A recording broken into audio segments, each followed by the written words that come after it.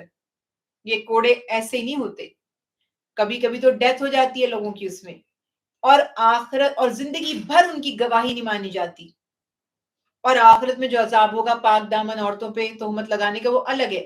تو ہماری سوسائٹی میں بغیر کسی سبب کے دوسروں کے اوپر لیبل کرنا, فتوے لگانا اور خاص طور پر خواتین کی کردار کشی کرنا سب سے آسان ترین معاملہ ہے.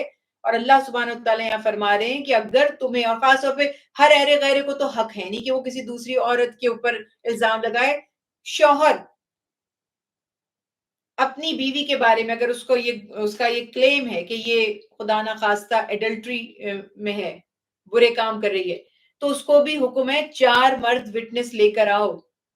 اتنا اللہ نے اس میں پردہ رکھا ہے, اتنا اس کو کمپلیکیٹڈ بنایا کہ تماشے نہ بنا لو. تو کہا کہ اپنوں میں سے یعنی مسلمان غیر مسلموں کی گواہی نہیں, اور پھر بھی اگر وہ باز نہیں آتی گھروں میں ان کو روکو, گھر میں جب تک وفات نہ پا جائیں, یعنی کہ اگر نہیں وہ رک رہی. یہ دین اسلام کی تھا, یہاں تو شک کی بنیاد پہ عورتوں کو قتل کر دیتے, جائیداد سے محروم کرنا ہے, کاروکاری کہہ کے مار ڈالا. ہزاروں آج بھی پوری دنیا میں آنر کلنگ کے نام پر واقعات ہو رہے ہیں. تو یہ سب باتیں یہاں پر اللہ سبحانہ وتعالی نے واضح بیان فرما دی. جو شخص تم میں سے کوئی ایسی برائی کرے یا خدا نخواستہ بدکاری کا مرتکب ہو تو ان کو سزا دو, پھر اگر وہ توبہ کر لیں اور نیکی کی راہ اختیار کر لیں تو پھر روگردانی مت کرو. اور پھر وہی والی بات ہے کہ اللہ بھی توبہ قبول فرمانے والے اور مہربان ہے. اور توبہ کی شرط بتا دی کہ وہ توبہ قبول ہوتی ہے جس میں انسان اپنی جہالت سے جب گناہ کر لے تو پھر صدق کے دل سے معافی کا طلبگار ہو اور اللہ سبحانہ وتعالی سے معافی بھی مانگ لے. اور ان کے لیے کوئی توبہ نہیں جو کہ ایک بالکل کہنا چاہیے کہ گناہ کرتے چلے جاتے ہیں اور جب موت ان کے اوپر آ جاتی ہے کہ یعنی روح نکلنے والی ہے, جان کنی کا وقت ہے, کہتے ہیں بس جی اب ہم نے توبہ کر لی. اللہ تعالی ارشاد فرما رہے ہیں توبہ یہ نہیں ہے. اور اسی طرح سے پھر وہی والی بات ہے کہ بہتان کسی پر لگانا اور زیادتی کرنا اس سے روکا گیا. اور اس کے علاوہ اللہ تعالیٰ نے بیویوں سے حسن سلوک کا حکم دیا, وعاشرہن بالمعروف. ہو سکتا ہے بیویوں کی کوئی بات ناپسند ہو, لیکن اللہ تعالیٰ فرماتے ہیں بہت ممکن ہے کوئی چیز تمہیں ناپسند ہو مگر اس میں تمہارے لیے خیر ہو. اور اگر کوئی شخص پھر بھی کوئی ایسا سبب ہے, وجہ ہے کہ وہ دوسرا نکاح کرنا چاہتا ہے تو پھر اس صورت میں پہلی بیوی کو اگر چھوڑ رہا ہے کسی وجہ سے تو اللہ تعالیٰ فرما رہے کہ اگر تم نے ڈھیروں بھی اس کو مال دیا تھا تو تم وہ مال اس سے بہتان لگا کر ظلم زیادتی کر کے واپس مت لو. جیسے کسی کے ساتھ افیئر ہو جاتا ہے آدمیوں کا تو وہ سیدھے منہ پھر اپنی بیویوں سے بات نہیں کرتے, پھر ان کو تنگ کرنا شروع کر دیتے ہیں, ان کی حق تلفیاں شروع کر دیتے ہیں, یا تو پھر ان کو لٹکا کے بیچ میں رکھتے ہیں کہ نہ آزاد کرتے ہیں کہ وہ اپنی زندگی کے لیے کوئی بہتر فیصلہ کر لیں یا سکون سے رہنے لگے. ٹاکسک ریلیشن شپ میں رہنا اور مستقل رہنا تو آپ اس کو آبزرو کرتے ہیں کہ یہ انسان کی روح کو خراب کر دیتا ہے, آلودہ کر دیتا ہے, اس کی عبادات کو بھی متاثر کرتا ہے, اس کی زندگی کو بھی متاثر کرتا ہے. مستقل ایک نیگیٹو ماحول میں رہنا تو وہ آدمی اس کے حق بھی ادا نہیں کر رہا اور اس کو آزاد بھی نہیں کر رہا.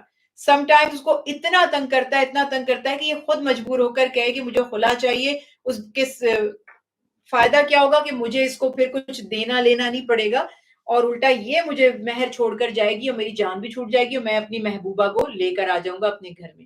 تو ایسے ہزاروں واقعات ہوتے ہیں. اللہ سبحانہ وتعالی ہمارے دلوں کے حال بہتر جانتے ہیں، اسی لیے فرمایا کہ اگر تم ایسا عمل کرو کہ تم نہیں پسند کرتے اپنی بیوی کو، تو پھر تم دوسری شادی کرنا چاہتے ہو اور اس کو تم الگ کرنا چاہتے ہو، تو تم نے اگر اس کو کروڑوں اربوں مالیت کی بھی کوئی چیز دی تھی، اس میں سے آپ کچھ واپس نہیں لے سکتے، اور اس کو بہتان لگا کے ظلم کر کے واپس لینے کی کوشش مت کرو۔ پھر یہاں پر محرمات نکاح کا تذکرہ کر دیا گیا کہ تم پر حرام کر دی گئی ہیں تمہاری مائیں، تمہاری بیٹیاں، تمہاری بہنیں۔ اچھا، مائیں اس سے اوپر تک نانی، اس کی ماں سب آ جائیں گے۔ بیٹی میں بیٹی، نواسی، نواسی کی بیٹی، سارے ریلیشن شپ بیٹی کے ہی حکم میں آ جائیں گے۔ بہنیں اور تمہاری پھپھیاں، تمہاری خالائیں، تمہاری بھتیجیاں اور بھانجیاں، تمہاری وہ مائیں جنہوں نے رضاعت کی ہے۔ رضاعی رشتے بھی سب سگے رشتوں کی طرح حرام ہوتے ہیں۔ اور تمہاری دودھ شریک بہنیں، یعنی کہ جس خاتون نے فیڈ کروایا ہے اس کے جو بچے یا جس کو اس نے فیڈ کرایا ہے، ان لوگوں کا نکاح نہیں ہو سکتا۔ اور تمہاری پھر وہاں پہ بات آ گئی سب بیٹیاں، تمہاری بیویوں کی بیٹیاں، یعنی کہ سوتیلی بیٹی۔ ہاں، اگر رخصتی نہیں ہوئی تو پھر الگ بات ہے کہ پھر اگر فرض کریں مثال کے طور پہ کسی کا نکاح ہوا، رخصتی نہیں ہوئی، اس نے اس خاتون کو چھوڑ دیا، طلاق دے دی، یا خاتون کا انتقال ہو گیا، تو پھر یہ اس کی بیٹی سے آدمی نکاح کر سکتا ہے۔ لیکن اگر نکاح ہو گیا اور ان کی رخصتی ہو گئی، آپس میں ریلیشن شپ ایک قائم ہو گیا، تو اس کے بعد یہ سوتیلی بیٹی بھی اب اس کے لیے جو ہے وہ ایسے محرم ہو گئی، اس سے بھی نکاح نہیں کیا جا سکتا، نکاح حرام ہے۔ اور پھر اللہ تعالی ارشاد فرماتے ہیں کہ تمہارے ان بیٹوں کی ازواج جو تم، یعنی کہ سگے بیٹے، منہ بولے نہیں، سگے بیٹوں کی وائفز یعنی بہو، وہ بھی محرم ہے۔ بعض لوگ کہتے ہیں سسر سے بھی پڑتا ہے، نہیں نکال کے باتیں لے کر آتے رہتے، تو سسر بھی اس سینس میں یقیناً محرم ہی ہے اور باپ کی طرح ہے۔ اور پھر اللہ تعالیٰ فرماتے ہیں ایک وقت میں دو بہنوں کا جمع کرنا، ہاں مگر جس کو علم نہیں تھا، اللہ معاف فرمانے والا ہے کہ ایک بہن کی موجودگی میں اللہ تعالیٰ رحم کرے افیئرز ہو جاتے ہیں سالیوں کے ساتھ۔ اور ہمارے ہاں تو بڑے عجیب و غریب سالی، آدھے گھر والی، اور کیا کیا شیطانی باتیں مشہور کر دی ہیں، مذاق میں ہمیں پتہ بھی نہیں ہوتا کہ ہم بول کیا رہے ہیں۔ تو اللہ تعالیٰ ہم سب کو غور و فکر کی توفیق دے اور ہدایت عطا فرمائے۔ وما علینا الا البلاغ المبین۔